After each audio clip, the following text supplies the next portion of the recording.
I'm gonna show to you, my fellow chessers, the chess game between Zhongyi and Kateryna Lagno in FIDE Candidates 2024, round number 11.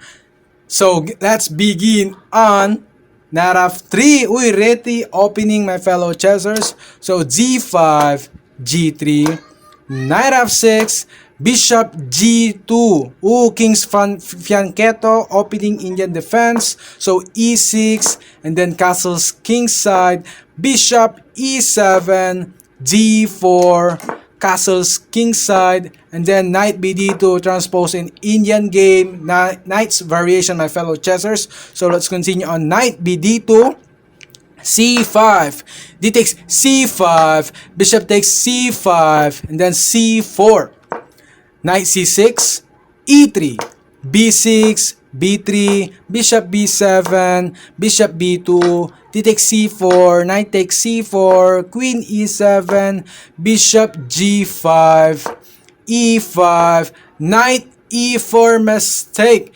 The best continuation on this position is knight takes e5, and then what's next? Knight takes e5, and then bishop takes b7. That is the best continuation in this position, my fellow chessers. If you kicks, takes. So this is a equal position. So let's continue on. Knight e4, mistake. Knight takes e4, bishop takes e4, and then rook a g8, queen f3, f5, bishop g5 check, king h8, bishop takes c6, e4, queen f4, queen f4, bishop takes c6, rook f g1, and then bishop g5, knight e5, king g8, and then h4, queen e6, and then knight c4, good move.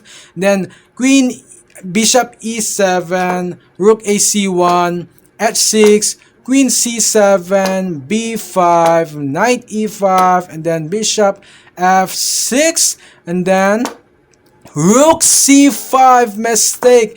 The best continuation on this position, my fellow chessers, is rook d2. So rook d2. So let's continue on. Rook c5 mistake, and then rook f e8 mistake. So the best continuation on this position is f4, my fellow chessers. So let's continue on rook f8, and after rook f8, can you guess, my fellow chessers? Can you guess, my fellow chessers, the best continuation on this position? I'll give you a seconds to pause the video so you can find or guess the continuation on this position. Start!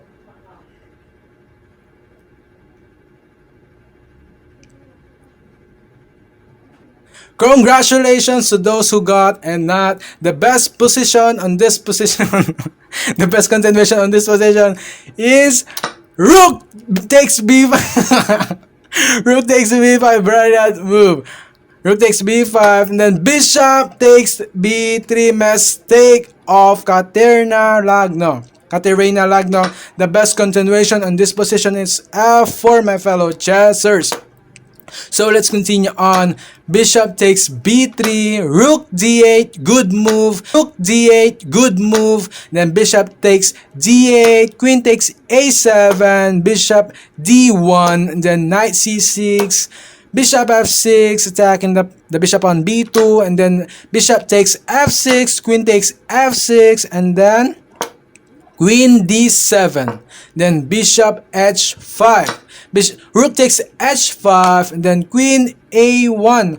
Oh wow, queen a1, then king h2, good move. Queen takes a2, and then g4, bishop g6, and then h5, then rook takes f5, and then queen takes e8, and then king h7, king g3, and then bishop e6. Oh, why he did not take this?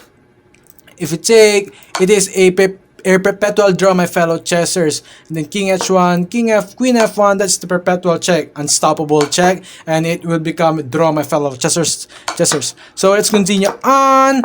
King g3 to defend the pawn on f2, and then bishop e6, then knight g4, then bishop g5, queen e5, and then bishop a8, knight e6, threatening checkmate on g7, queen a7, defending the pawn on g7, my fellow chessers. So queen f5, king g8, and then queen f8 check, king h7, g5, h takes g5, then knight takes g5, then king h6, and then after king h4, Kateryna Lagno resigned the game, my fellow chessers, because as you can see, the queen h8 is coming. What solution can you move in this position?